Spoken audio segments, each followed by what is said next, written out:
Good morning, and thank you for joining Space-Based Observation of the Environmental Impacts of Societal Response to the COVID-19 Pandemic in our ASCENDx Summit.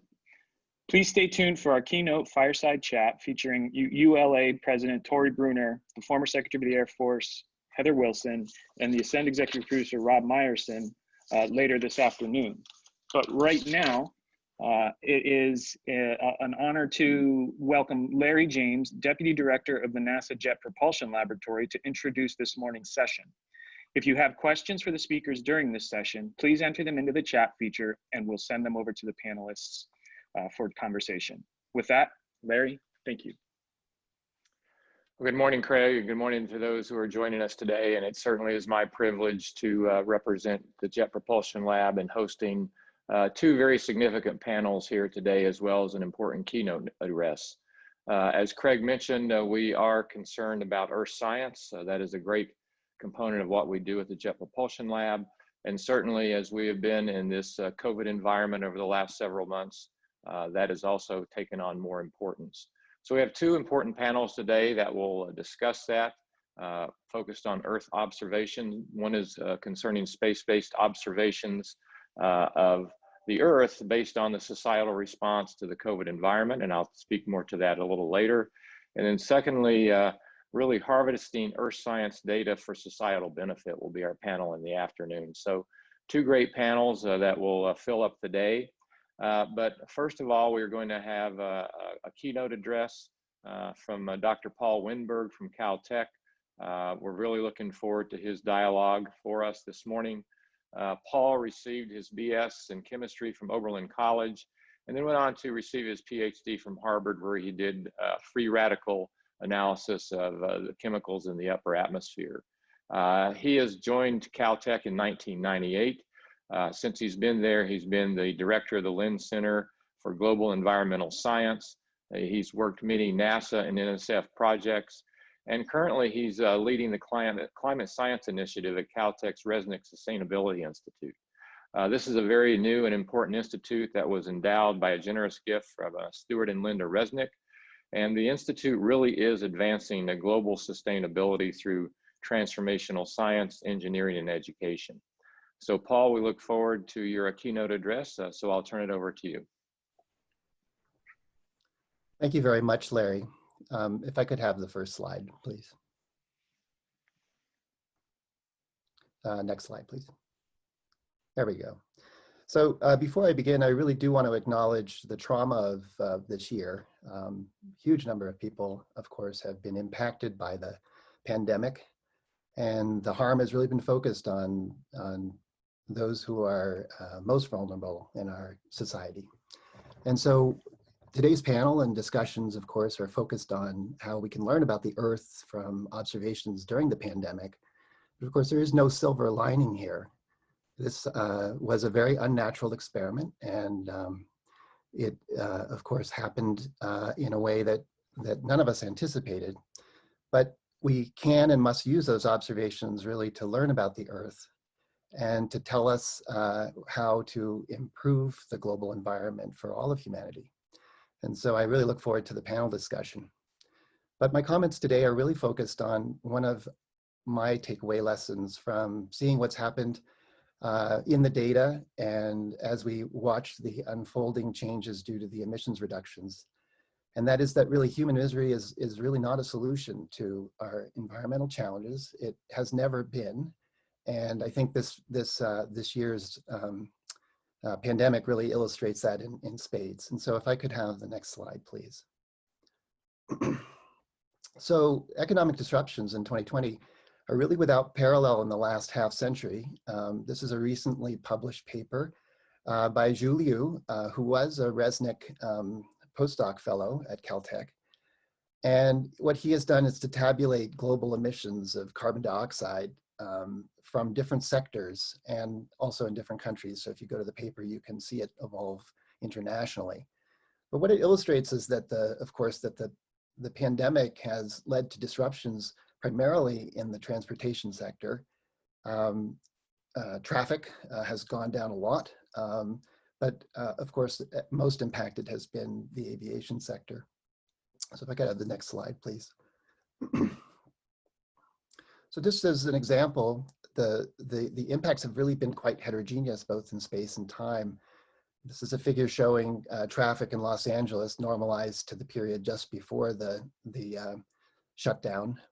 You can see that traffic on the left here dropped by 50% and has slowly recovered, although even today remains about 10% lower than pre-pandemic periods. But even within the basin, those impacts have been quite heterogeneous. To the east, where you see the bluish colors here, a lot of the service workers who have been forced out due to the high costs of living in the center of Los Angeles continue to drive at much higher levels than those of us who are fortunate to shelter at home in the city center. So you can see in some ways the demographics are playing out as shown by just the changes due to the pandemic. Of course, this has also played out internationally as the pandemic spread from Asia to Europe to North America, and then of course through the global south. So the next slide, please. It also happened at a time of when we have amazing observational evidence to watch this play out in real time. So these are observations from a sensor called OMI, which today we'll hear about the next version, TROPOMI. But what you can see is when we get to 2020 in March, this is centered over New York City, of course, you can see just this enormous change in the amount of nitrogen dioxide, one of the key pollutants emitted by traffic. And so we're able to actually image this pandemic as it occurs across the world. But we have to understand that these emissions and reductions in 2020 occur in the context of a long, long time trend in the reductions of such pollutant emissions. So if we go to the next slide, we can see here on the left are the nitrogen dioxide concentrations from 2005, and on the right from 2013. So NOx emissions have been going down like 5% per year for the last several decades in North America. And now in Asia as well, NOx emissions are falling rapidly without the pandemic. So if we go to the next slide, this is really a result of intentional changes and in engineering of new technologies. So Ari Haagenschmidt, shown on the right here, in the 1950s demonstrated that the very poor air quality in Los Angeles could be attributed almost entirely to emissions from cars. The invention of three-way catalytic converters and the policies that put those into place led to dramatic reductions in the pollution in Los Angeles over the decades from the 70s to 2010 here, shown on the left panel, ozone and particulate matter. No one driving a car today would want to drive that car from 1970. So it's not because we have in any way sacrificed or caused any trauma here. It's simply that we made better cars and we put in place policies that led to those. And so while the pandemic, of course, illustrates the continuing emissions of NOx, or nitrogen dioxide from automobiles, it really is at the tail end of an enormous decline that's occurred over the past many decades.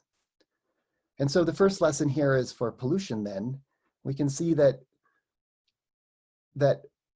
we solved or are solving this problem through the classic inventions plus public policy that lead to improved air quality. We don't need misery. So if we go to the next slide then. So what about the climate problem and carbon dioxide? What's shown here is a figure from the very recently released World Energy Outlook from the International Energy Agency. So in gray, before 2020, you can see a line that shows the global emissions in gigatons of carbon dioxide from 2015 until 2019. During this period, the emissions were continuing to increase, reaching about 36 gigatons of carbon in 2019. The International Energy Agency assumes that, or estimates that emissions are going to fall a few percent this year.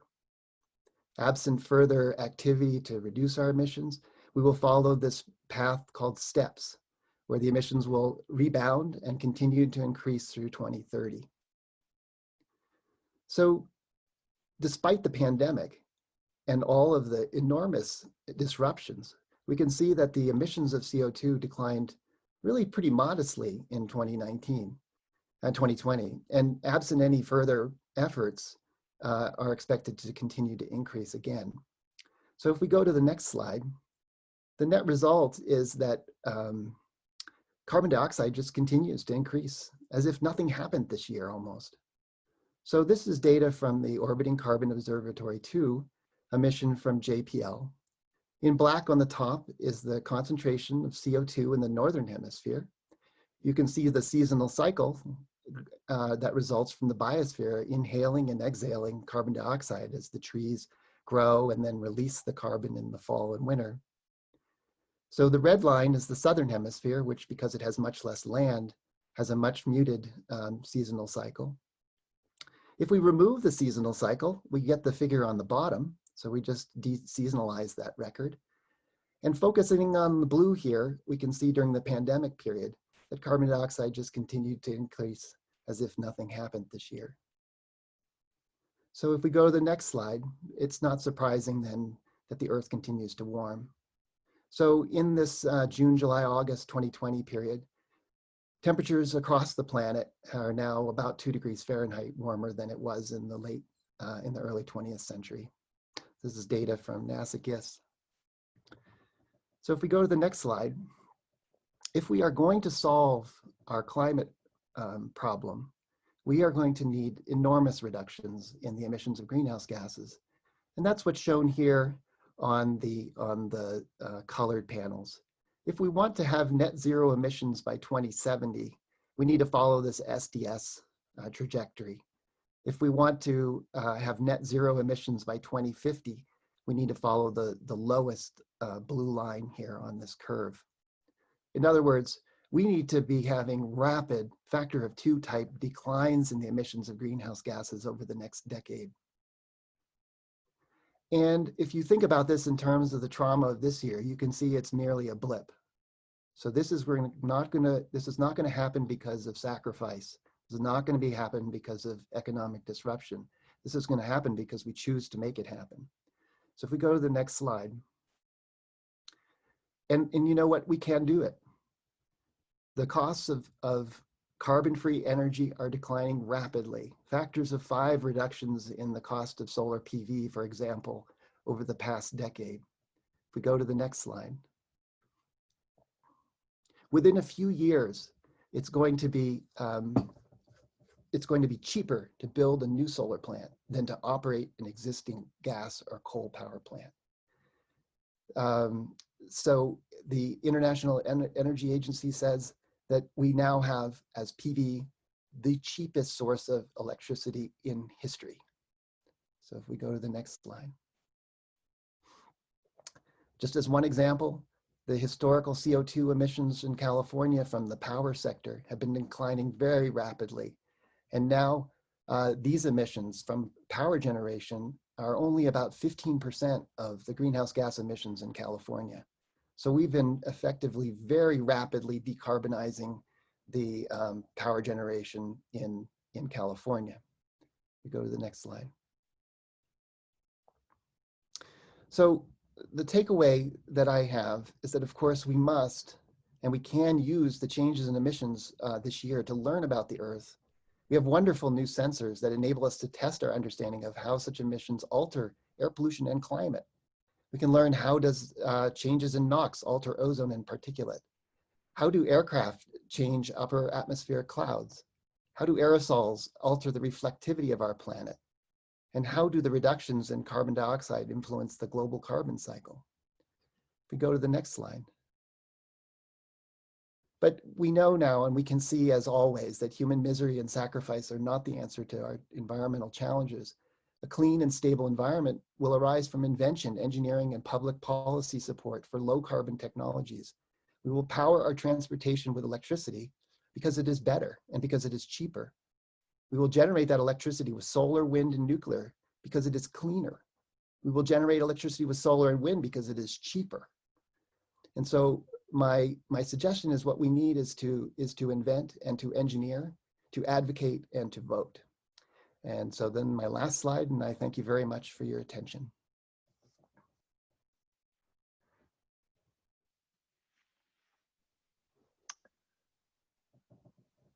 Well, thank you, Paul. I think that is a great summary and a great way to kick off our time here this morning and today. And I know we've got a few questions, or rather a few minutes before we go into the first panel.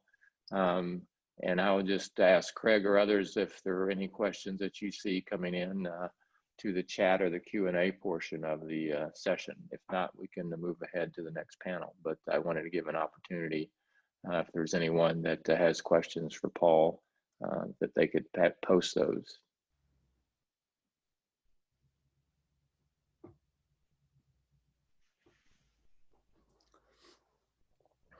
If anyone has a question for the panelists, you could click on the chat 3 button in the upper left-hand corner and enter your questions there in the chat.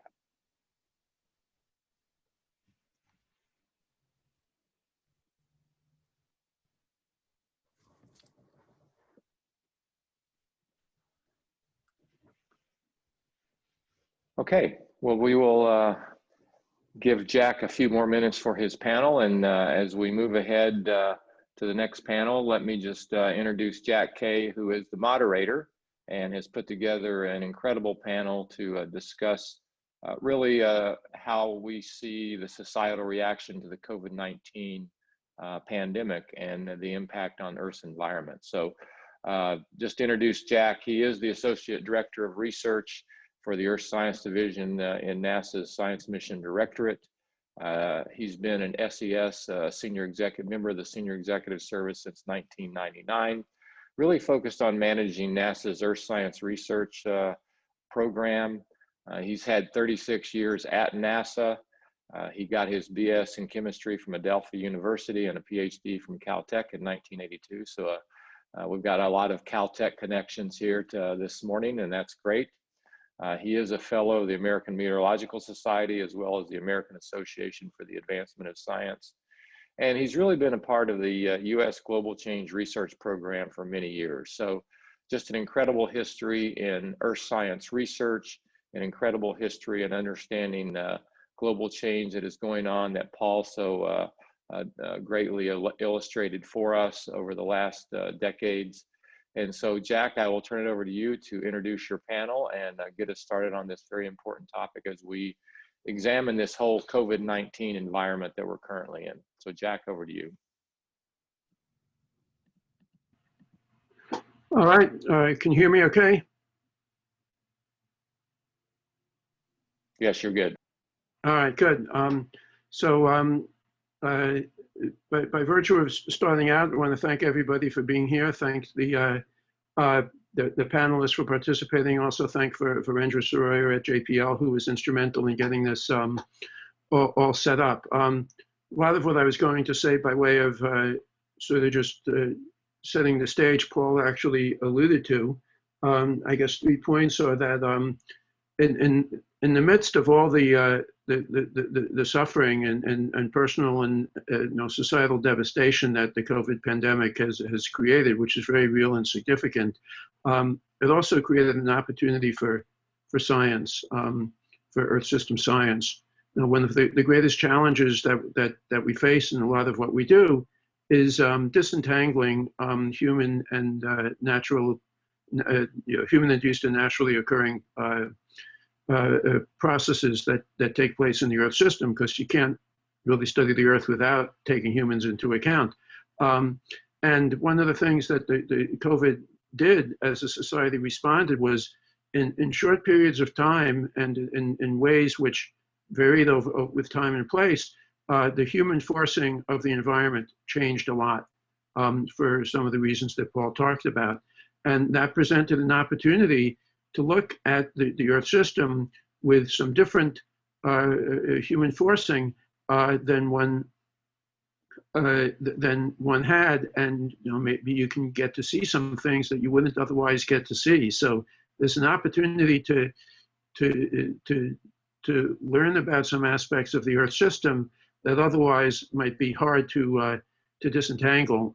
So the science community was very able to step up and do that. A second point is that we have collectively, have the capability to be able to do this. Some go back 10, 15, 20 years, maybe even less than that in a number of areas. There's a lot of the things that people were studying would not have been possible because the observing capability that we have for studying the Earth has advanced so much that the questions that the people in the community, and especially those on the panel, were asking were not questions that one, I think, could have done a really good job on not all that long ago. And it's sort of the marriage of science, engineering, and technology that's really let us get to the point that you can see the kind of results that that you'll be seeing today. And the third thing is the international aspect of this. The pandemic is global, the impacts are global, but the capabilities that we have to study it, both technological and human, are global as well. And you see that reflected in the panel. I think you'll see that reflected in the science, but I think one of the great the great opportunities and advantages that we have to address things today is the global nature of the observing system and the global integrated scientific community where people can come together, bring their human and technical resources, share the data and knowledge, and get the results out there so that people can both learn about the Earth and in some cases use that knowledge to help inform the decisions that people are making as we respond to it. The panel that we have is five speakers. The hope is that they will talk for 5 to 7 minutes each, which will allow a lot of time for questions, discussions among the panel, and questions from the audience. If we can go back near the beginning, there was a chart that just listed the panelists and had little pictures. I was not going to spend a lot of time running through the credentials of the panelists. So they believe that information was posted on the AIA website, and you can click on that to see. I think it is a very distinguished set of panelists who each can bring some highly complementary experiences and backgrounds to what we're talking about. So in my usual approach to moderating things is that it's you'd much rather hear the people on the panel talking than to have me talk about them. So I'm not going to go through the individual accomplishments of each, and so that we can get back to the chart at the beginning that has the pictures. I will we'll do that. If not, we'll start out. Chahan Prakash is Chahan from Israel is the first speaker, followed by Pinanel Levelt from KNMI, and then Jessica New from JPL, Karen St. Germain from NASA headquarters, and Andrew Zoli from Planet. So with that, I'll turn it over, and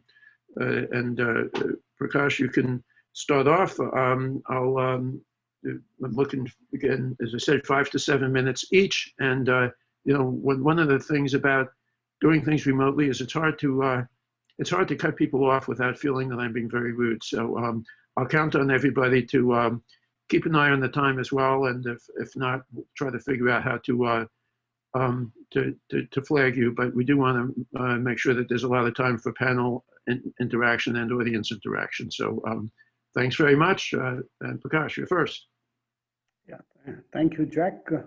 Thanks for having me over here in this panel from India. I am currently at Indian Institute of Remote Sensing, which is an institution of ISRO located in the foothills of Himalaya. The current talk, today's topic is a very important topic for a country like India, which is the second largest populated country in the world, having a population of around 1.33 billion people. And you can see this picture, a very contrasting image of New Delhi. Typically during this season in October, November, we suffer largely due to very bad air quality because of large amount of particulate matter caused by the stubble burning in North India from agriculture region. And in the month of May, early April this year, this was the picture which was taken. So you yourself can see the contrasting, skies as well as the air quality in New Delhi, simply because we had this unprecedented situation caused due to the lockdown, which was one of the strictest lockdown in the world. It started in the last week of March and continued till the end of the May. So can we have the next slide, please? Yeah. So this is this particular image, or the slide shows you the aerosol optical depth, which is measured across India using MODIS instrument, and this is the duration between March 25th to 3rd of May, which is during the lockdown period. And you can see the aerosol optical depth of the order of 0.2 to 0.1 at 550 nanometers, compared the similar situation last year during the same period, in 2019 and 2018, where the aerosol concentration in these areas are mostly of the order of 0.6 to 0.7. So there was a drastic reduction in the particulate matter.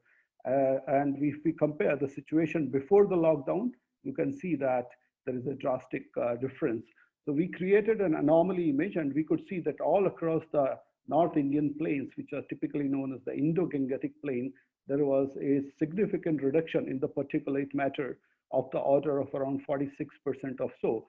This is simply because in this area, large amount of particulate matter is generated because of transportation, energy sector, large amount of power plants in this area. So all these things became standstill, and there was a significant reduction in particulate matter, which we could observe all across North India from space data. Next slide, please.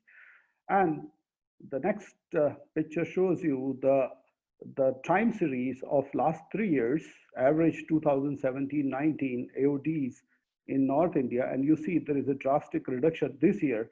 In fact, we had the 20 years recorded low of aerosol optical depth during the last week of March, and then of course, as there was relaxations in the lockdown, you started seeing the aerosol optical depth rising. So this particular image tells you all that how drastically the particulate pollution in terms of AOD, which is composite of PM 2.5 and PM 10, had effect due to this particular event. Next slide, please. So this is about the particulate matter. What about the gaseous, gaseous pollutants? So we have this OMI NO2 images, and you could see that compared to 2017 to 19 average scenario over India, there was a sharp reduction in NO2 concentration also, and this is the difference map. So all across the North India and the Eastern India, you had almost 40 to 60% reduction. And these are some of the hotspots of NO2 concentration. These are the large power plants. This is the power plant location. Some of these red dots, they are the power plants which has installed capacity of 2000 megawatts. Most of these power plants are coal fed, so they produce large amount of NO2. So, but other, pollutants like the cities like New Delhi, etc., they also showed up considerable amount of reduction. Next slide, please. Okay, next slide. Similar type of observations were also seen from the ground measurements. You could see these are the ground measurement data before the lockdown and the after lockdown periods. Next slide. Yeah, this is the TROPOMI high resolution data. So you could see this is the 3-year average NO2 concentration over New Delhi and other big cities of India. And, there was a dramatic difference in terms of city-based NO2 concentrations, because most of these cities, they have heavy density of traffic. And as the traffic came to standstill, you could see that there was a drastic, reduction from, let's say, New Delhi average 163.3 micromole per meter square. It came down to almost 50. So most of these cities, they showed up these differences, and we could also correlate the mortality rate due to COVID in cities where the high NO2 concentration was there.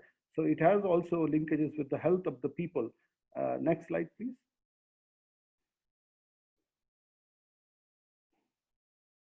There is another interesting study which we did, and it is published. It is on the forest fire events in the North Indian Himalayan states of India.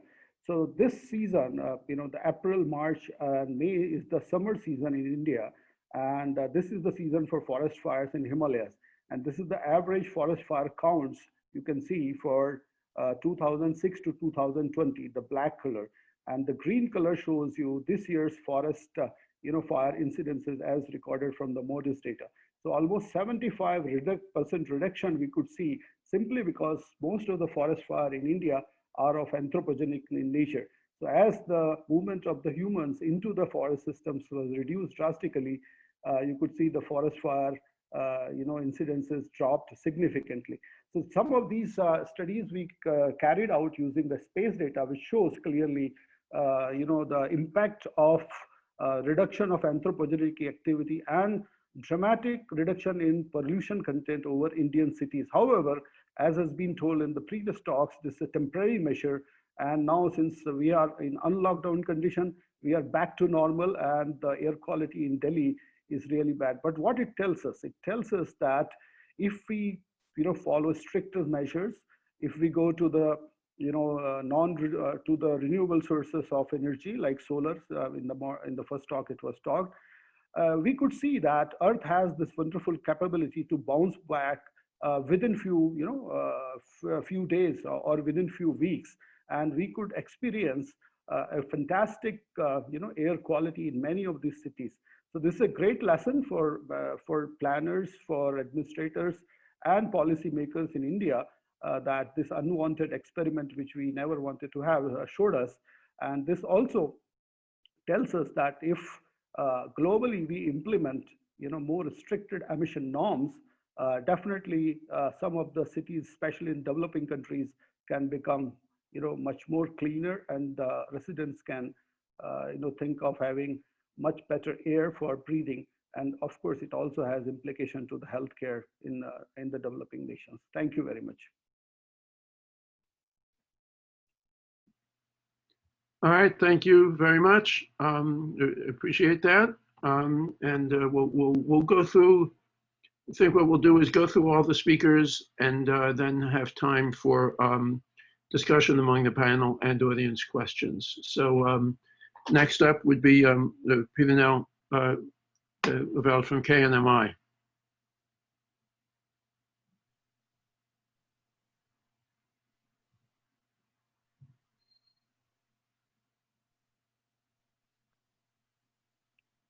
And let's see, we saw Pivinel's charts there and then they disappeared. So. Okay, yeah, I had to unmute myself, so that was my first challenge. I will share the screen again.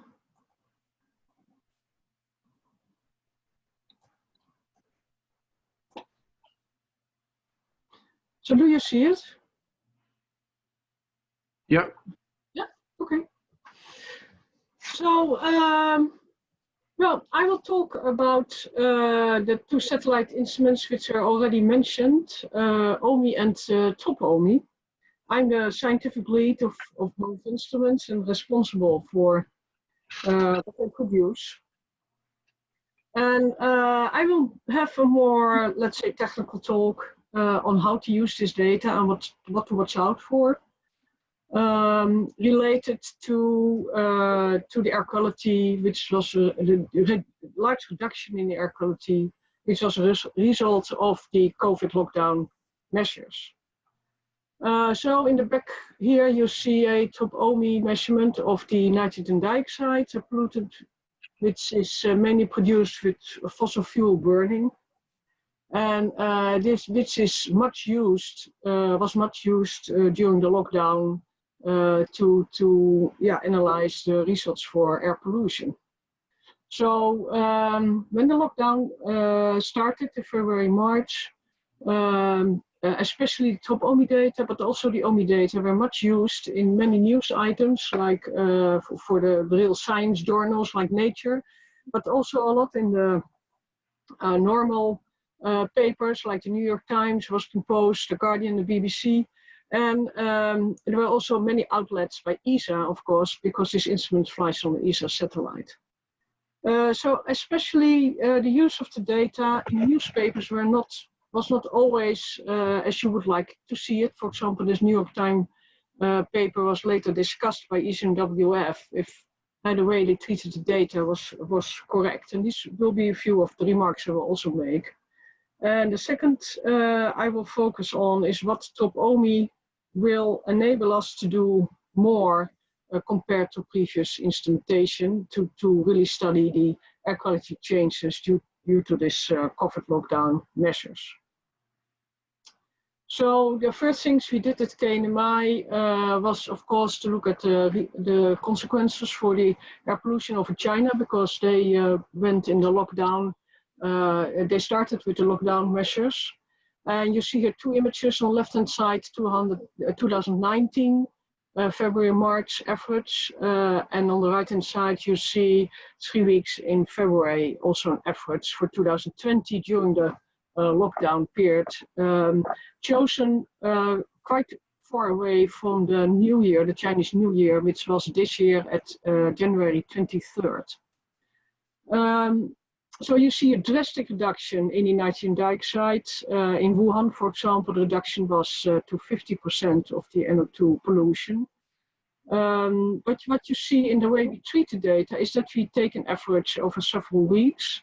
We do that because we look at concentrations to try to get out an impact of weather, because meteorological effects and also seasonal impact on the concentration of NO2 is quite large.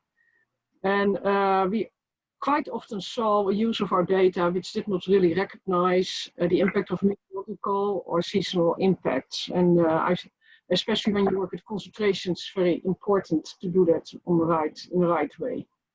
You see also that we use two different sets of data for 2019, 2020, do not use exactly the same weeks. And that's because we look at similar meteorological conditions to be sure that we really can compare this, because the amount of NO2 is largely impacted by the exact meteorological conditions. On the right, you see that China went back to work again in March 2020. So you see an average later for March, April, and you see a clear, strong increase in the amount of NO2. Another way to deal with this, do we really have a big change in the amount of air pollution or not, is to use data sets which are already there for a long time. So this is work done by Liu from NASA College Space. And she used the OMI data because we have a very long time record there for 16 years. And what she did is to average the OMI data over 4 years, or 5 years, 2015 up to 2019. And she compares that with the situation 2020.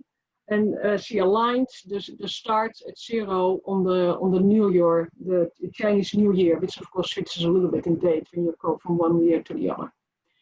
So you see a clear reduction in nitrogen dioxide at the Chinese New Year, which is comparable for the average over up to 2019 and for 2020.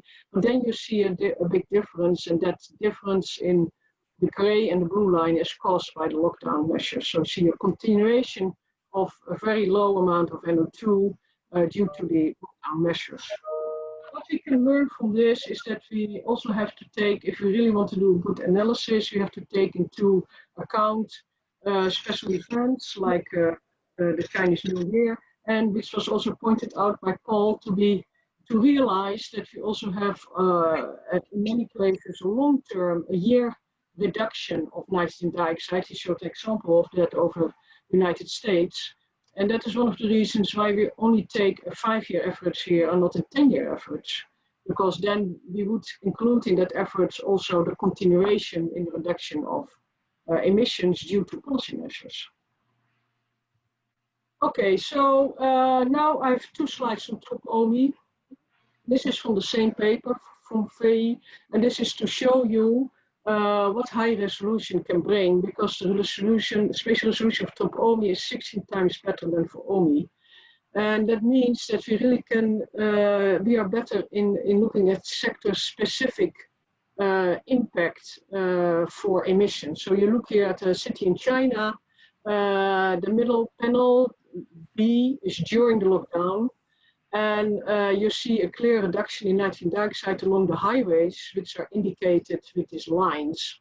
So you see a clear reduction due to transport. So we can, with this high spatial resolution, we will be better to make differences between what is a transport impact on air pollution, what is from industry or power plants, which you also see some of these indicated in this image.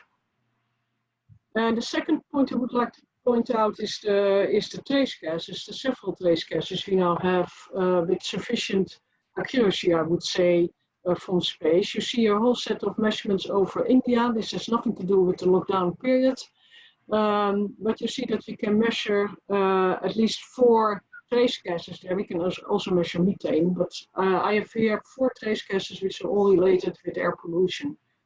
Then if you now try to look at nitrogen dioxide and sulfur dioxide, and you combine, for example, during this COVID lockdown measure, the information of these 2 trace gases, you will be able to even point out better what sectors really went down in production and what sectors not. Because they are produced by some sectors, they are both produced. For example, power plants, they will produce NO2 and sulfur dioxide. But when you look at traffic, you will mainly see a reduction in NO2. So this is the summary of the points I would like to make. So we have with top OMI 2 new things, I think, which really make this instrument very suitable to look at sector-specific reduction in emissions, the high spatial resolution, and also the multiple trace gas. There's actually one paper out, I noted it there, which starts to use that combination. Long-term satellite data sets are important because you can then directly compare a new situation with what was the old situation. And yeah, the other points I talked about during this short talk. Thank you. That was it. Okay, stop share. All right, thanks very much. So we'll start the questions and make sure we get through the panelists, and then do questions. So Jessica New is next. So Jessica, you're on. Thanks, Jack, and thank you very much for inviting me to be part of this session. I'm really honored to be on this panel. I'm going to spend a few minutes talking about a recent workshop that took place at the Keck Institute for Space Studies called COVID-19, Identifying Unique Opportunities for Earth System Science. And my co-leads for this workshop were Dave Schimmel of JPL and Paul Winberg of Caltech, who gave the keynote address for this session. And I want to thank Tom Prince and Michelle Judd for their enthusiasm and support for this workshop for several months now. So let's see, there we go. I'd like you to think for a minute about how much your life has changed since March. We've all been sort of isolated within our own bubbles, and that's dramatically changed the way that we interact with the Earth. So this schematic represents the way that we are thinking about what those changes in human activity mean for the Earth system within this Keck Institute study. So we start, I'm going to go into more detail in all of these a little bit later. So for right now, I want to kind of focus on the links between these various pictures around the outside. So we start with the change in night lights from pre-pandemic to post-pandemic in Wuhan, China. And so there's this dramatic decrease in human activity. And that sort of propagated around the globe to where, you know, cities around the globe were having these same changes in human activity.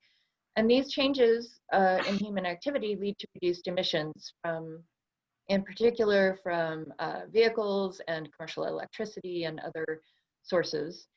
And so we can think about those emissions reductions either as rapidly taking us back in time to previous years, or taking us forward in time to future years with particular emission targets. And from that sort of natural experiment, we can then learn how air quality and the carbon cycle respond to these rapid changes in emissions. And that helps us understand how to mitigate air pollution and climate change without the individual sacrifice that's been such a part of the COVID pandemic. And so since time is limited, I'm going to really focus on air quality throughout the rest of this talk. So COVID-19 has been referred to as the Anthropocene the Anthropause in some circles, because human activities humanity sort of hit the pause button on their activity and their impact on the planet. And so these figures show just sort of a qualitative view of that from space. So these are city lights at night from the Visible Infrared Imaging Radiometer suite. And so again, this is the drop in night lights in Wuhan, China. This is in Los Angeles. The changes aren't nearly as big, but there are some subtle differences.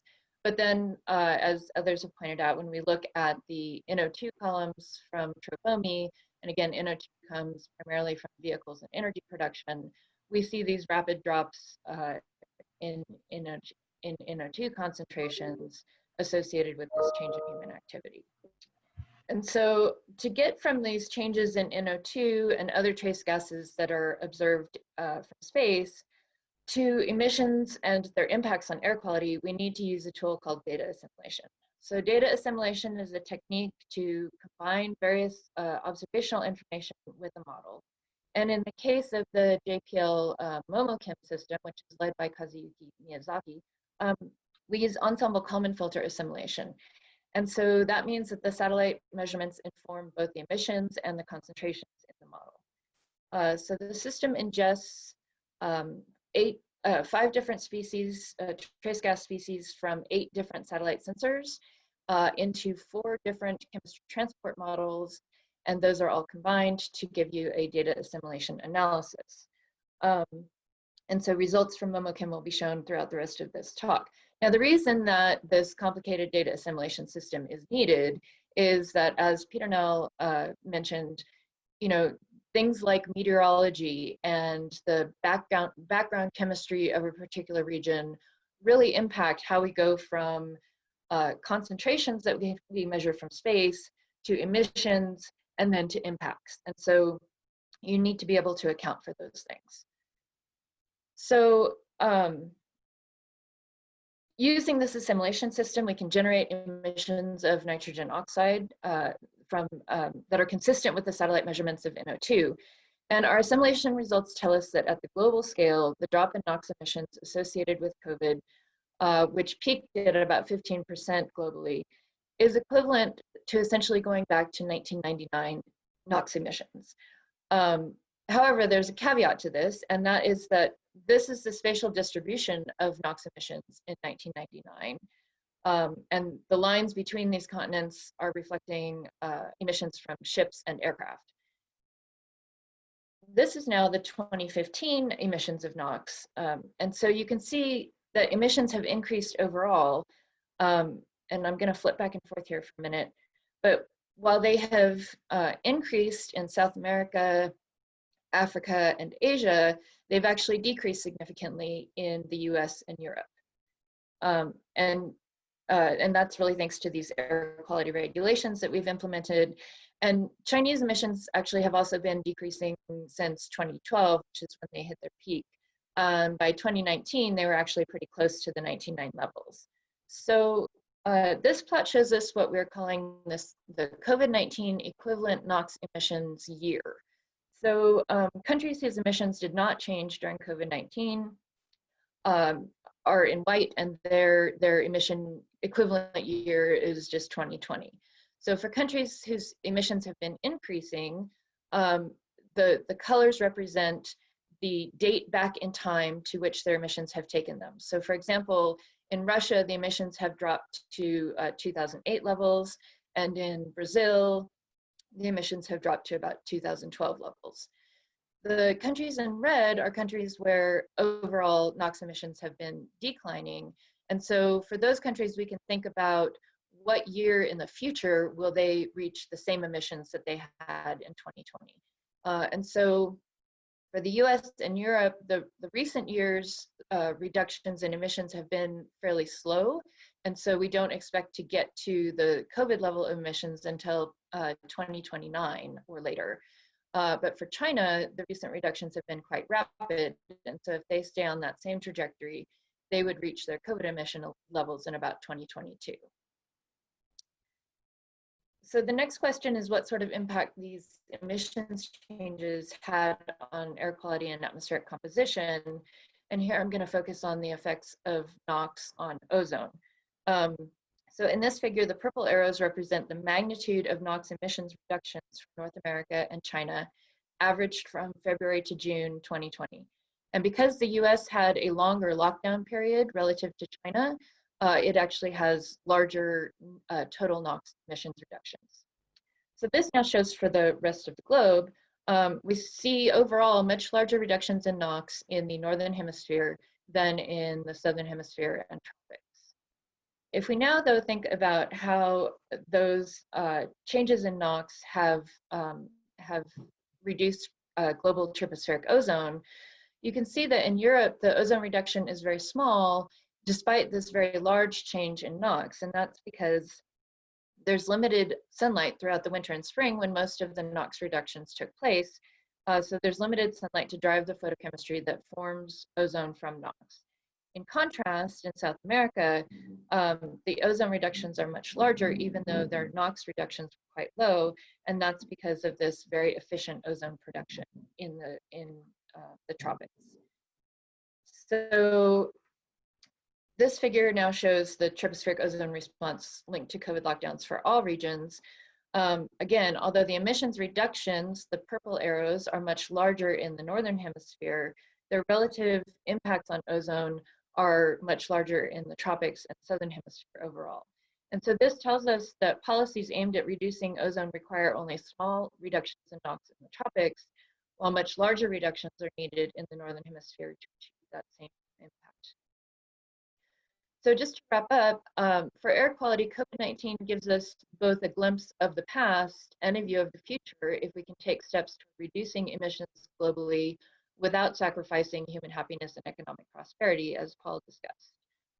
The COVID natural experiment, when analyzed as a sort of complete chain from human activity to emissions to impacts on the Earth system, can tell us then about which strategies are most effective for mitigating air pollution and climate change. That's all I have. Thank you. All right, thanks very much, Jessica. And next will be Karen St. Germain. All right. Let's see. Can you see my screen? Oops. Not yet. Can't see it yet, huh? All right. Let's see. Ah, here we go. Application window. There we go. Try that. Got it. Great. All right. Wonderful. Thanks so much. And I think my comments will build quite nicely on what you've heard in the previous talks. So NASA Earth Science uses the unique vantage point. Karen, we've only got part of your chart. At least I only have part. I don't know about the others. Right. Okay. Let's see.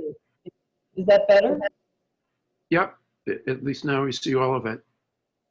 Okay, great. We'll have to go with that then. All right, so let me start again here. NASA Earth Science uses the unique vantage point of space, of course, to study the Earth, land, ocean, cryosphere, and processes, and the interactions between those processes and among themselves, and also with human communities. And so, as the previous speakers have said, the COVID-19, the global response to the pandemic has has provided a unique experiment in understanding these interactions. So I should also say, in the research that we do in NASA Earth Science, we are, of course, we have an enormous focus on curiosity-driven research, but also on the applied side of that, making those scientific understandings useful to decision makers at all levels: federal, state, local, tribal, private sector, public sector, etc. So I'm going to sort of zoom out in my focus here and talk to you about our broader approach to understanding the relationship between the response to the pandemic and and human health, as well as the environment.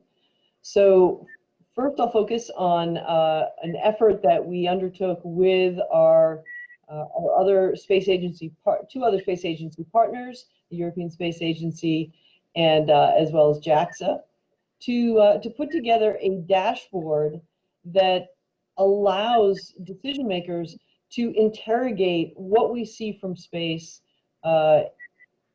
to answer their own questions. So this was a tri-agency collaboration using the data produced by all three of these agencies in an integrated way. So you have a couple of examples on this chart, and some of them are examples that we've already really talked about quite a bit. The monthly NO2 baseline during the pandemic response as compared to the baseline. And of course, you're looking at two images here, one over all of Europe and one focusing on the northeast of the US, showing a fairly significant reductions in NO2. Although, as previous speakers have said, because NO2 has a relatively short lifetime in the atmosphere, it's seconds to hours, we can really dramatically see a difference there. And of course, the lifetime of CO2 in the atmosphere is quite a bit longer, hundreds of years. And so that reduction is almost insignificant over this short period of time. We also have there are two versions of the dashboard. One is the tri-agency, the other is NASA only. And I have at the bottom of this chart the web links for you to go and explore the data on your own. A couple of other examples indicated here. Of course, the reduction in human activity, and we can see that using data in this case from multiple sensors, including commercial data sources with Planet. And then we also show indicators, and you can interrogate these indicators themselves. Over on the right, we happen to have an example of agriculture production.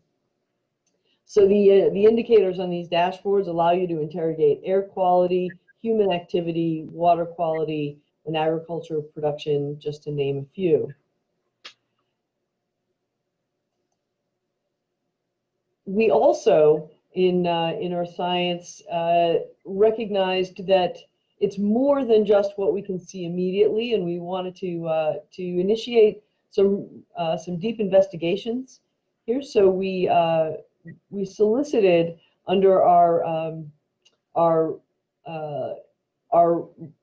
research and analysis program, rapid response and novel research element, for proposals to explore the relationship between the response to the pandemic, the natural environment, and then likewise the natural environment to human community and human individual response to the pandemic. So we solicited proposals. We received, I think, 130 inquiries. We received, I think, about 30 proposals. We have so far funded 19. The number 19 is purely coincidental here. And there were too many for me to show you on a chart here, but I just highlighted 4 of them because they're interesting. One here talks, looks at the reduction in dust in the environment. It looks at dust in the environment and how that is related to human individuals' response to the pandemic. In other words, is there a relationship between human health in the context of COVID-19 and the environment? The second one there is exploring the reduction in human activity, in this case aviation, and the relationship between that and the contrails that are produced, and then the radiative forcing as a result of that. The third one looks at the decrease in air pollution and explores the relationship between that and precipitation. And the fourth example I'm highlighting here explores the relationship between the response to the pandemic and both urban and agricultural changes, and then what that means for water quality. So we're trying to look through this research program at the fuller scope of the responses to the pandemic. And with that, I will stop there. Thanks. All right, thank you very much. And the last speaker is Andrew Zolli. And Andrew, you're on. And then after that, we'll go to questions. Wonderful. I want to say what a pleasure and an honor it is to participate in this session, and how extraordinary it is to see all of this work happening. My name's Andrew Zolli, as was mentioned. I am joining you from Planet, and I want to just mention a word or two. In some ways, I'm a visitor to this panel. We are hosting another conversation as part of the ASCEND conference, which is focused on Earth observation as a global good, which is focused on how we apply many of the insights that so many of the panelists have discussed today in really practical terms. So I'd like to give you a little preview, because we'll have some crossover between this discussion and that one. And so my contributions will be sort of more focused in that direction.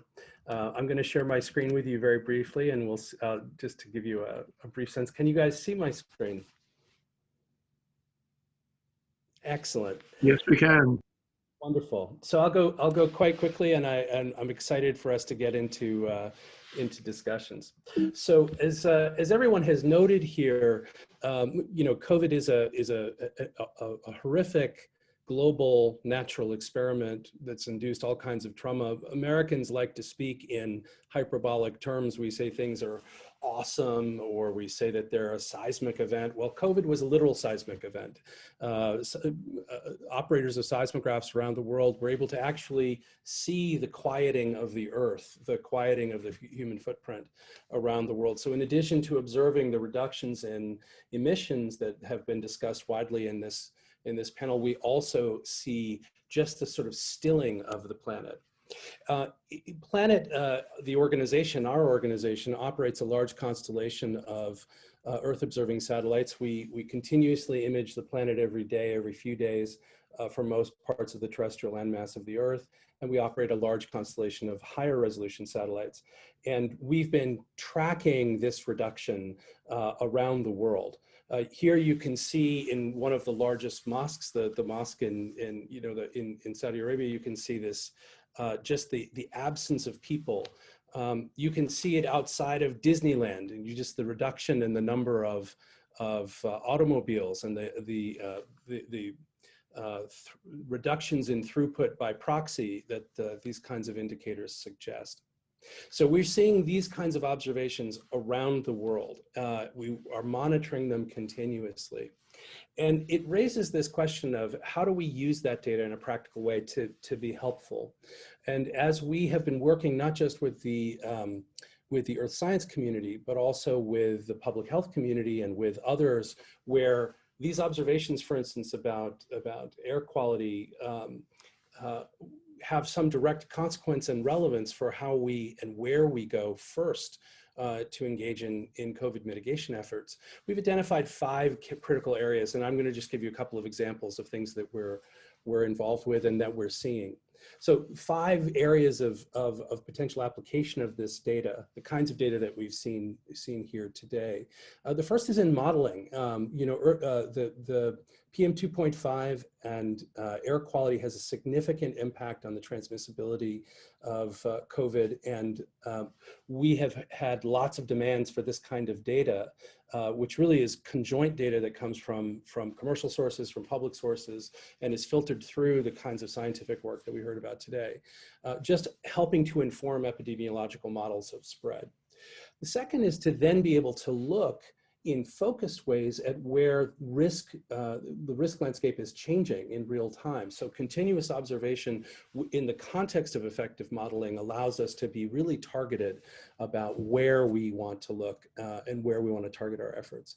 We obviously then want to be able to understand where to situate infrastructure for response, and how do we calibrate what is typically, given the size of these problems, less resources than we all wish we had to go out at them and use them efficiently. And then finally, how do we measure and monitor the recovery? And cutting through all of those things are all of these ancillary risk vectors that intersect with COVID. So things like air quality, things like disasters, food security, the displacement of people, all of those things are things we want to understand in a practical way and in a scientifically rigorous way.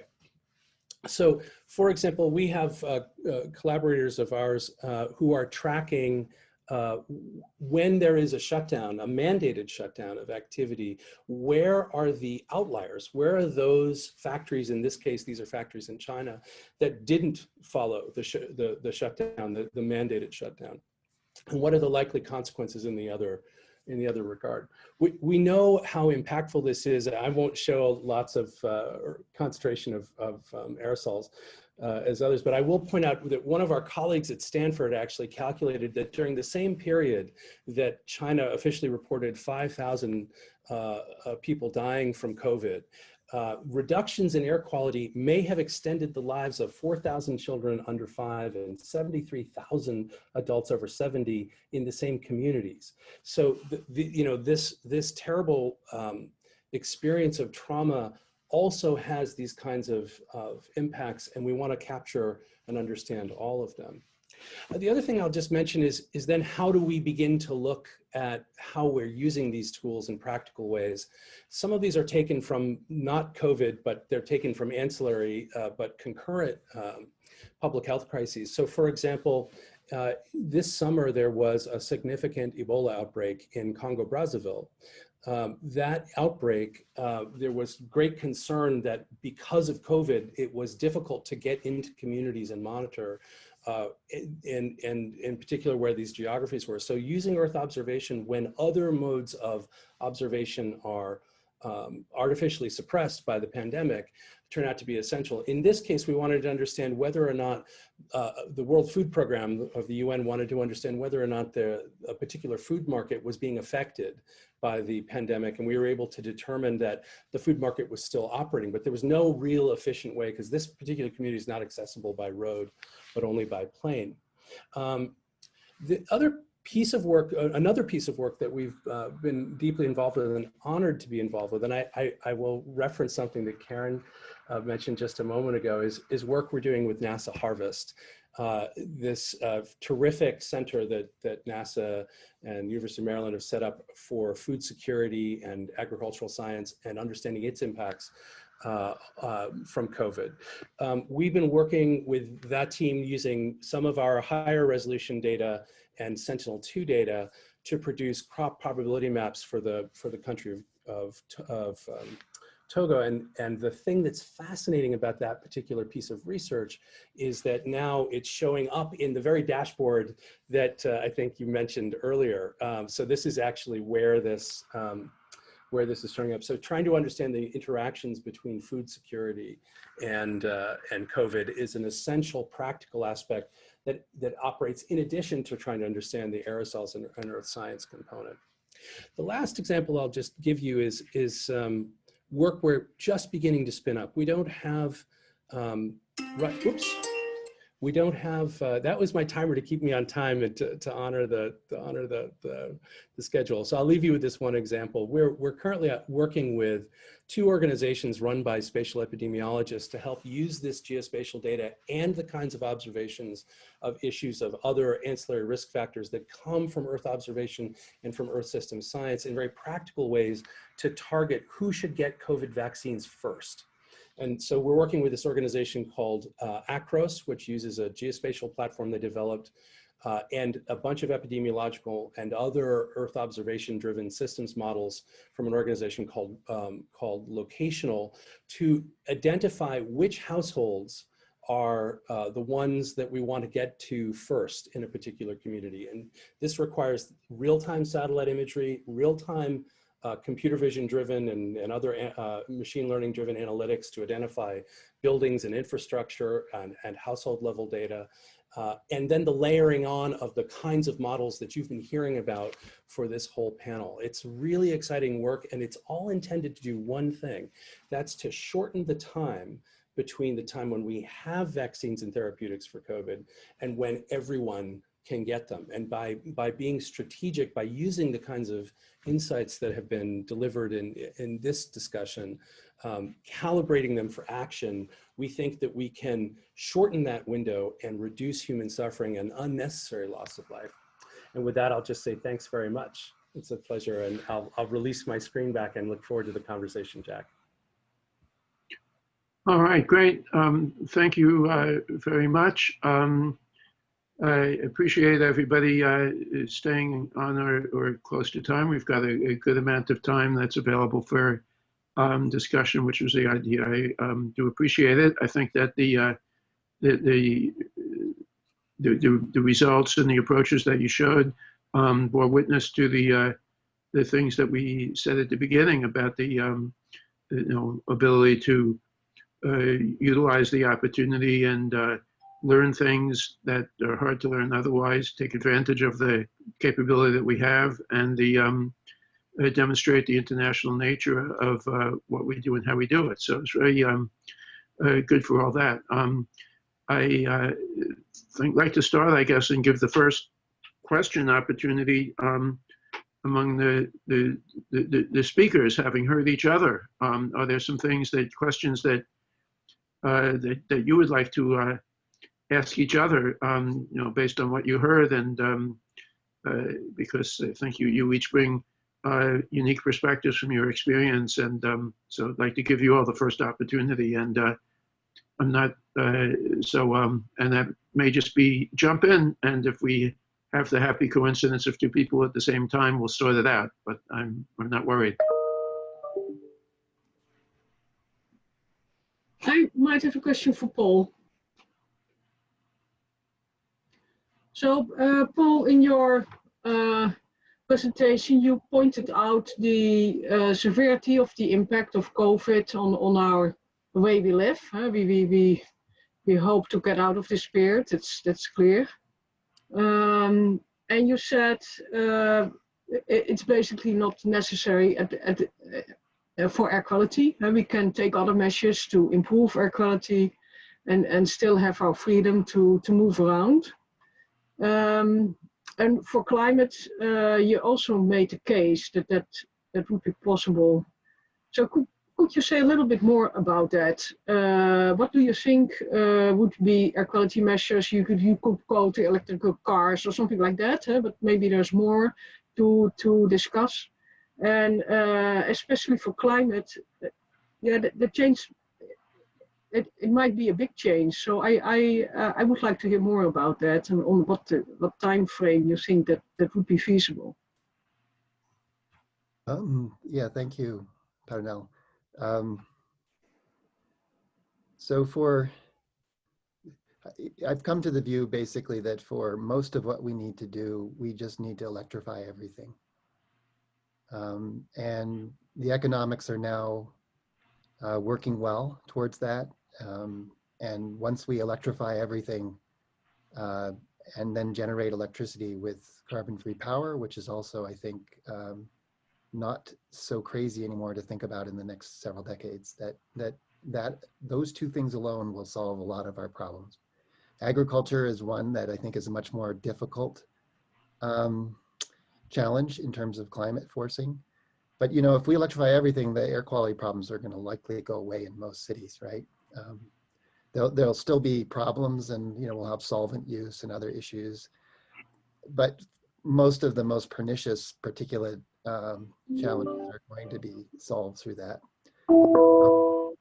And you know, I think what Prakash talked about in India really illustrates too, I think, the fact that one of the most profound impacts that this year might have had is in public perception, because the real challenge we have is getting the public policy and the economics aligned. And I think when people see the potential for a clean air, it can't help but lead to advocacy for policies that in a sustainable way, not in a pandemic way, drive us towards those end members. If I could pick up on that thought, I think it's fascinating, you know, to think about the fact that the social conscience of an entire generation in many different ways has been set by this event. This is not just an enormous disruption in Earth systems that we inhabit, it's also within us. The possibilities for political advocacy that come from direct experience of a radically different, changed landscape, you know, are profound. And there are two other things that I think are also important there. One of them is the signal that we're beginning to get from financial markets. Before COVID hit at the beginning of 2020, one of the most influential things to happen at the very beginning of the year was a letter from the CEO of BlackRock, Larry Fink, who said in a letter to all of the CEOs of all of the major global corporations that BlackRock, which manages $7 trillion worth of assets, would now consider climate risk to be investment risk. So you have this beginning of the creation of signals from financial markets right at the moment when you have the technology trigger and you have this shift in consciousness. And the convergence of those things, I think, bodes extraordinarily well. The challenge is going to be the rebound effect when demand is no longer artificially suppressed by the contraction. Can we bounce forward smartly? And can we use the kinds of insights that all of you as panelists have developed to guide a coherent post-COVID, you know, an acceleration in that direction as opposed to a return to.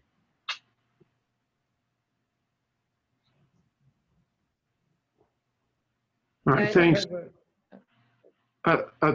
Let's see, I can't tell. So whoever it was just jumping in, it sounded like two people with questions, so we'll just take them in sequence.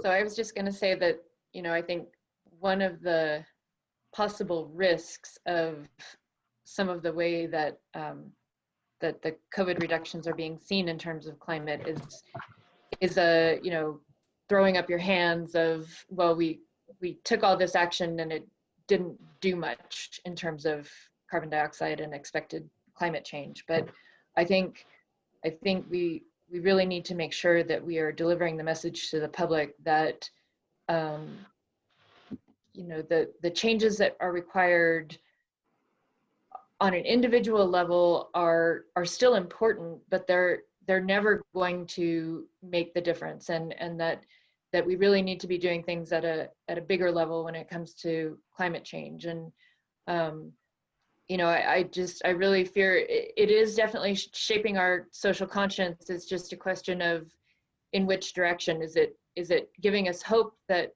we can actually make things better, or is it sort of a frustrating, you know, experience where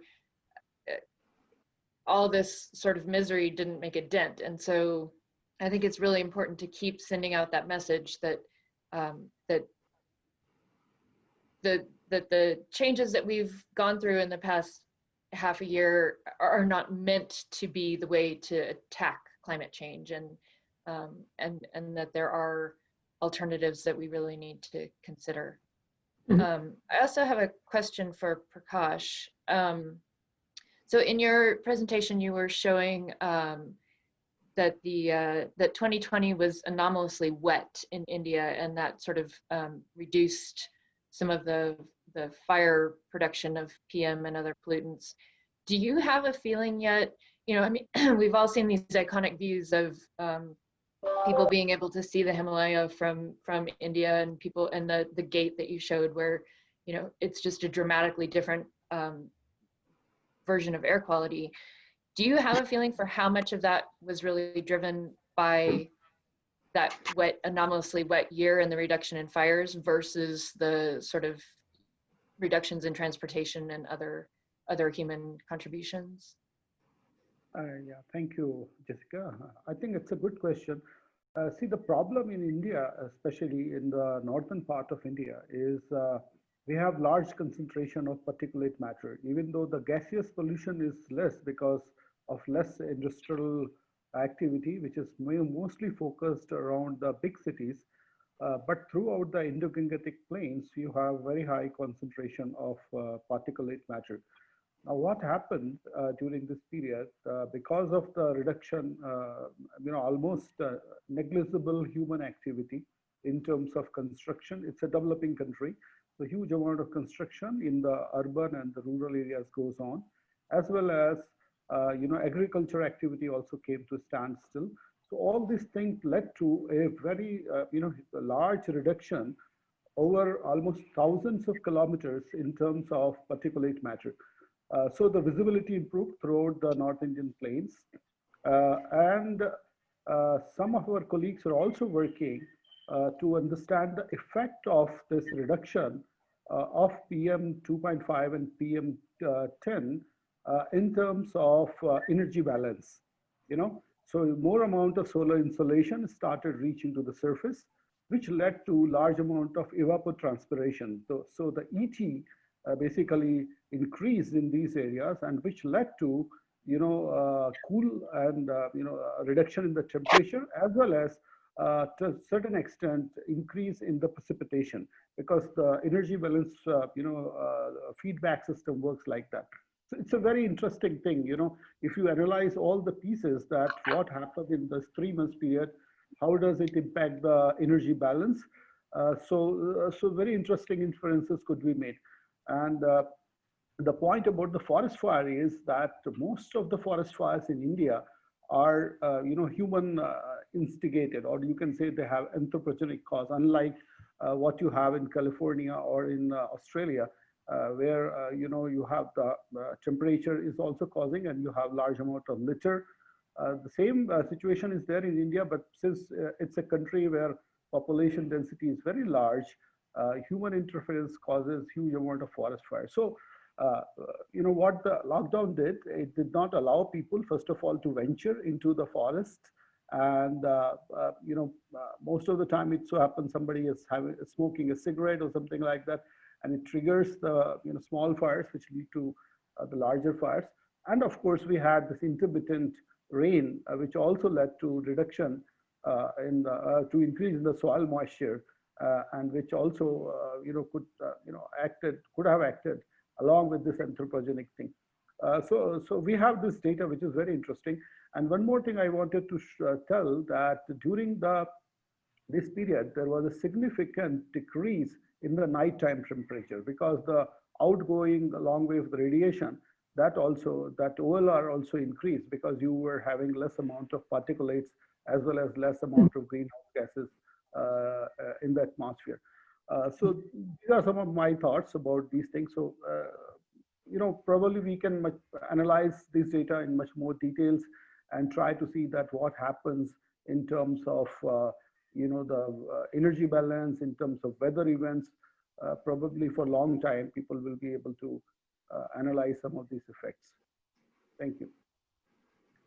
All right, thanks. We have a question that Karen suggested for the fellow panelists, and I think it seems like a good one. So I think we can quickly run through the panel, and I guess, Karen, you can decide whether you want to get to answer your own question too, or skip over that. But the question is, what was the most surprising thing you learned over the course of your experience with the pandemic? So, maybe, a minute each of you if you want, and start with Andrew and work back in reverse order if you want. If you don't want to answer it, you can take a pass, but that seemed like a good question for discussion. Well, I agree, it's a terrific question. By far and away, the thing that has surprised me the most about the pandemic is the speed with which some parts of the Earth system are resilient. And I mean, here I speak not just about the whole thing, but just the return of wildlife, the kind of reversals. And it isn't, obviously, not everything recovers in a matter of months. And I think it can be dangerous to think that the system is sort of hyper resilient. But the speed of some forms of natural systems recovery was very surprising to us. And we have really great examples of that we're seeing around the world right now through our satellites. All right, thank you. I'll skip over you for now, Karen, and come back to you. Jessica? So I think the most surprising thing for me was that globally the NOx emissions reductions were so large that we went all the way back to 1999. But no individual country no individual country whose emissions are currently increasing went back that far. So if you remember that map that I showed of these equivalent years, that the earliest equivalent years were in about 2005 or so. And so what that means is that the US and Europe in particular went back to way before 1999 levels, or we can think of it as going forward in time to like 2029. And so I think it's this idea that globally there was this huge reduction that in some ways sort of is looking backward, but because the emissions distribution has changed so much since 1999, we're looking backward at a completely different world, essentially. I think the sort of role that the developing world played in the global NOx emissions reductions was really surprising to me. Yeah, thanks. Peter now? Yeah, when you asked that question, I have more, the first thing I think of is that I went into this lockdown phase, went back to my house, and I was making over hours because everyone used the satellite data suddenly from Propulsion. And talking with the team actually of my department to many journalists all around the world. So I think that the fact that our satellite data were suddenly so much used and also useful for society, that I think was my major experience, because this was really, really different than I ever experienced with OMI.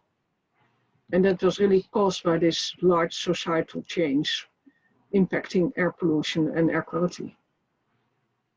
Okay, thanks. Prakash?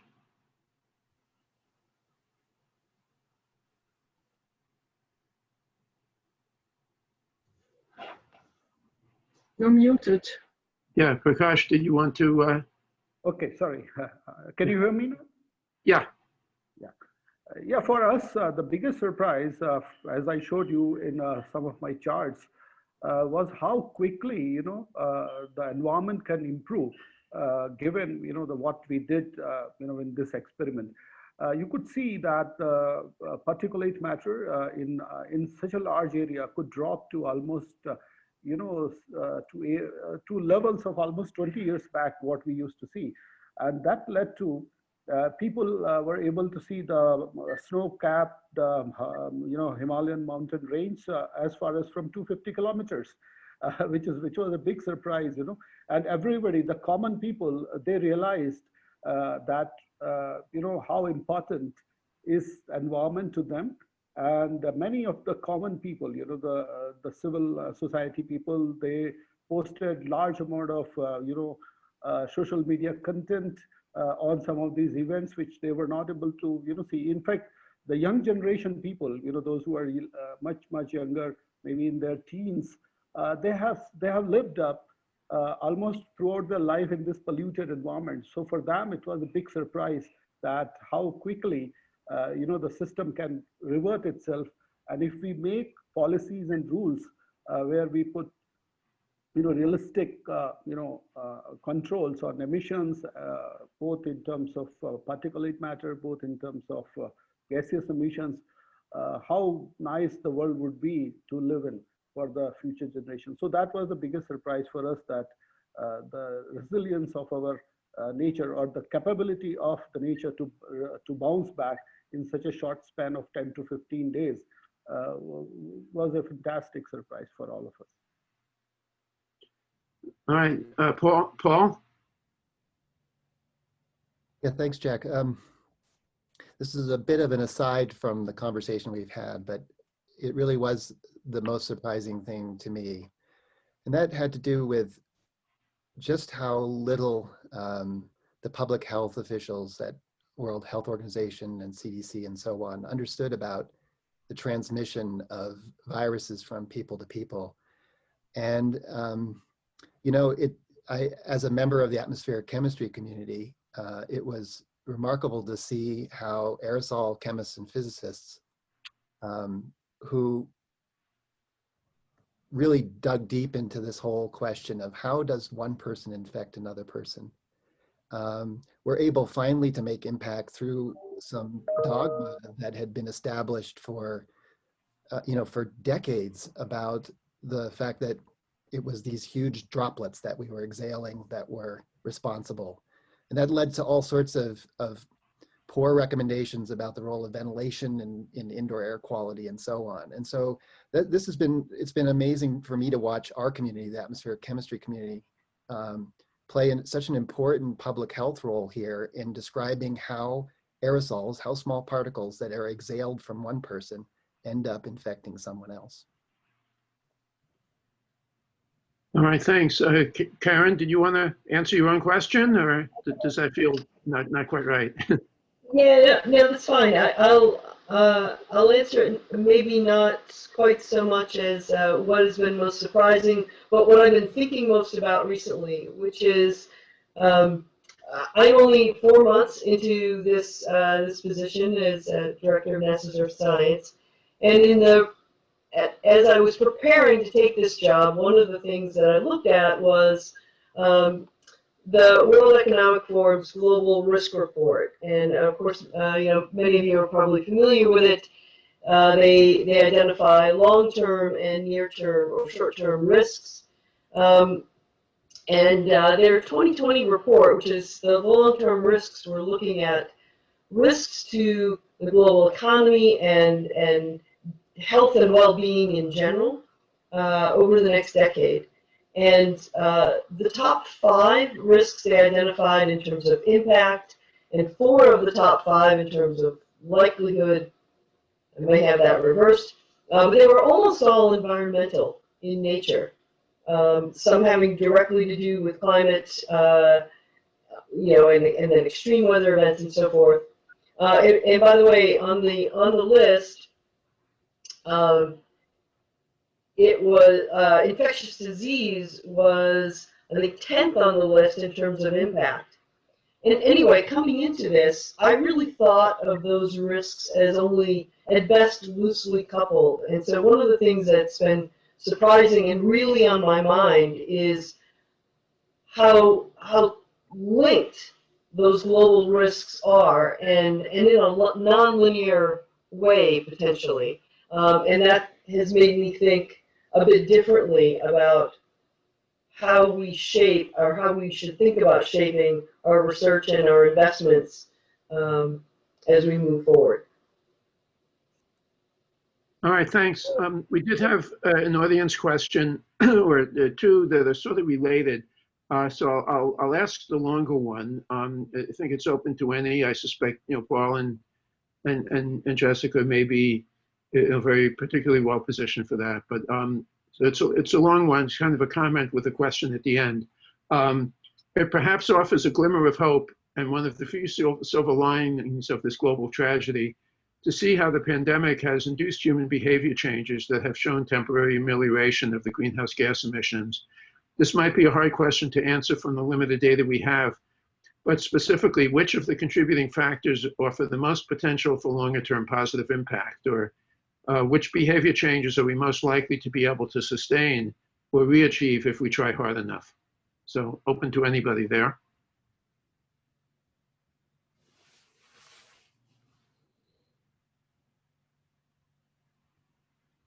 I volunteer Paul to take first crack at it. I was about to volunteer you, Jessica. I really feel like perhaps the most profound thing that resulted from this was a consciousness change.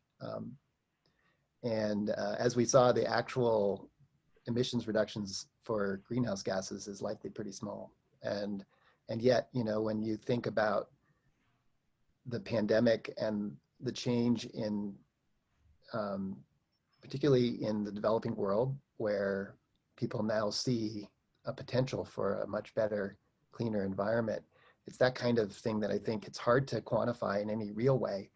But given my own perspective that so much of public good and increasing air quality and reducing greenhouse gases is going to be driven by public policy changes.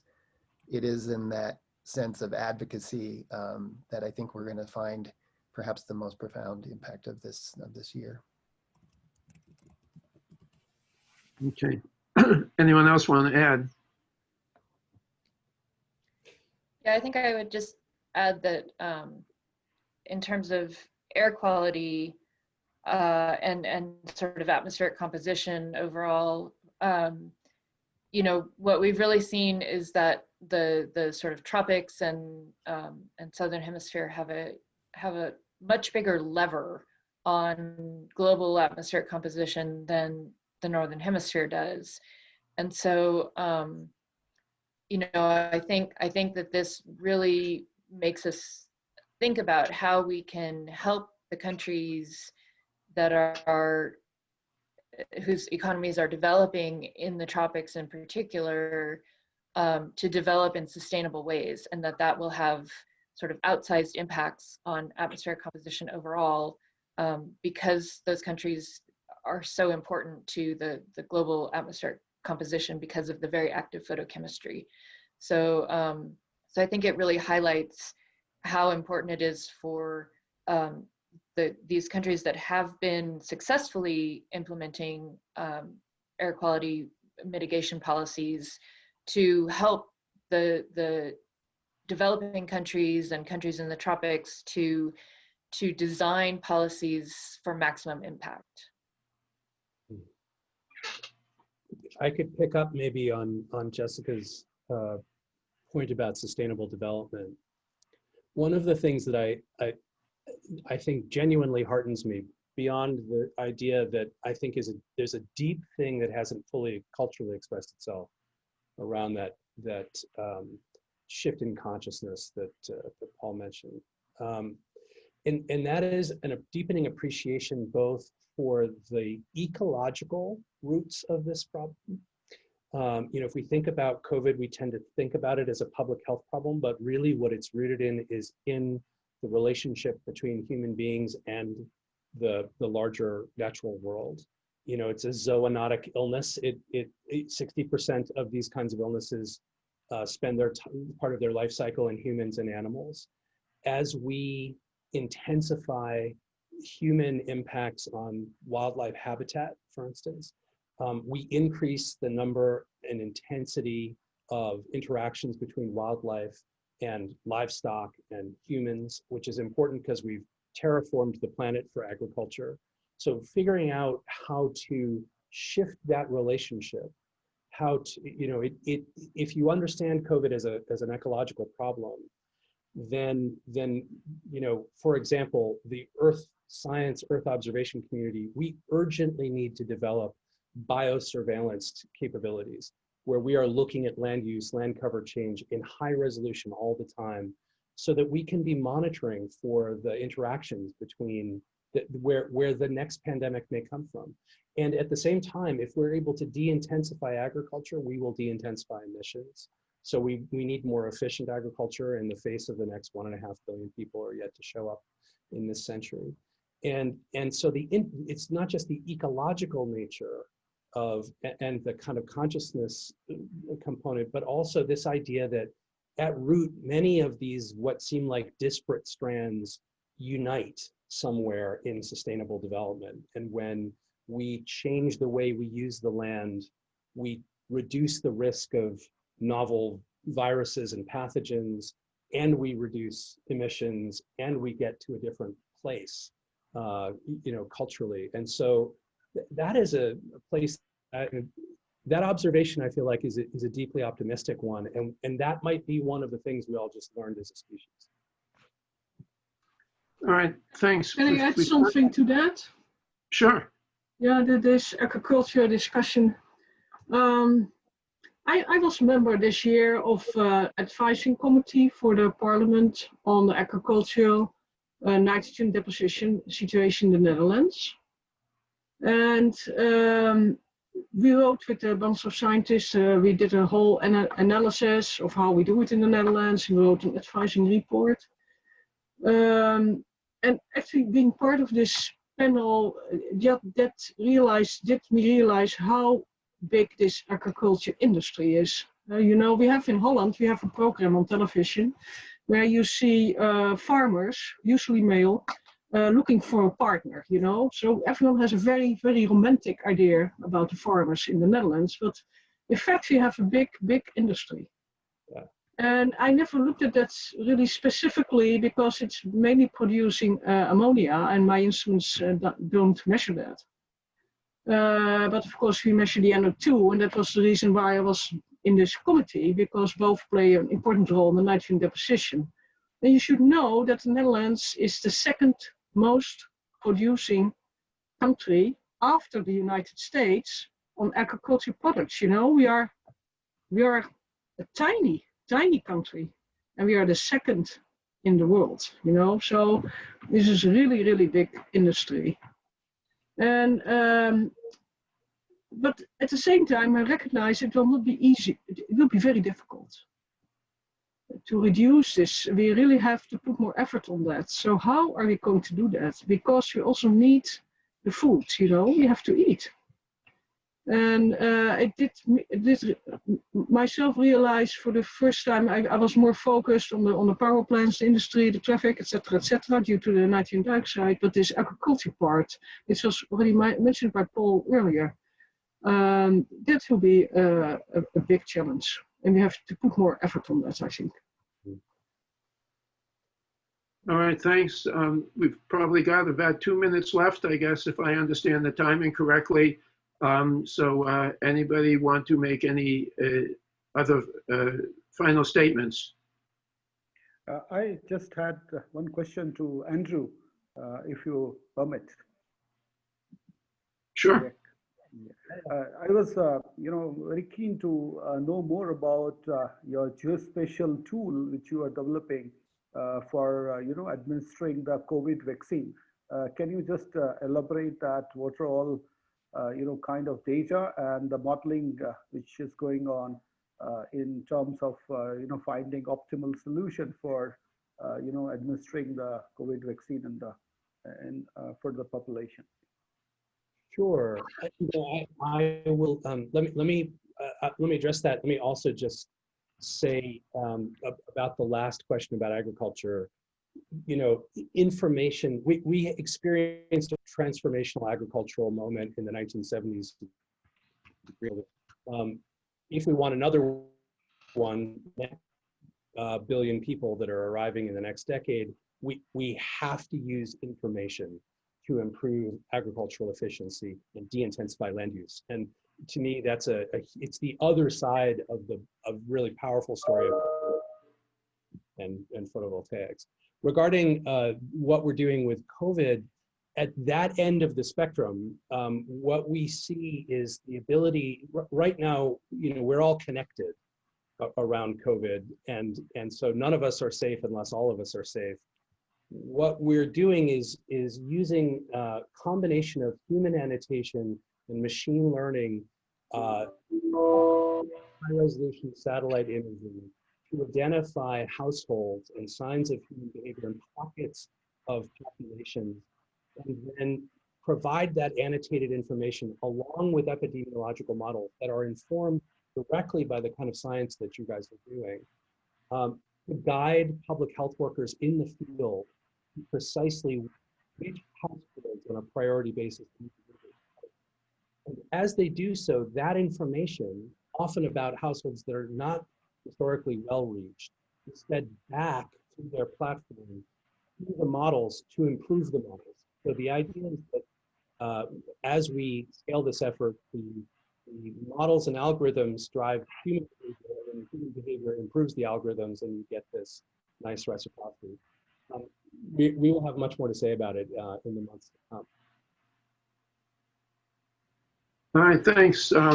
We've got, I guess we can go a little over, so we've got 4 more minutes. So anybody else want to make a final statement from the panel?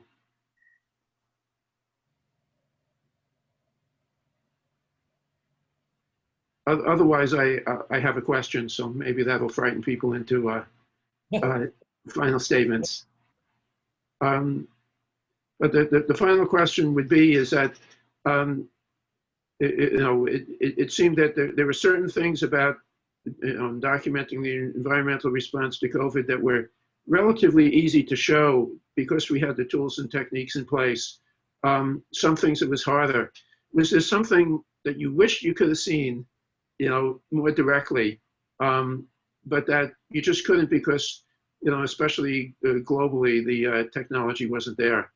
So that would be the kind of thing that we get the technologists and systems architects thinking about, yeah, we really wish we had this. So that's open to anybody.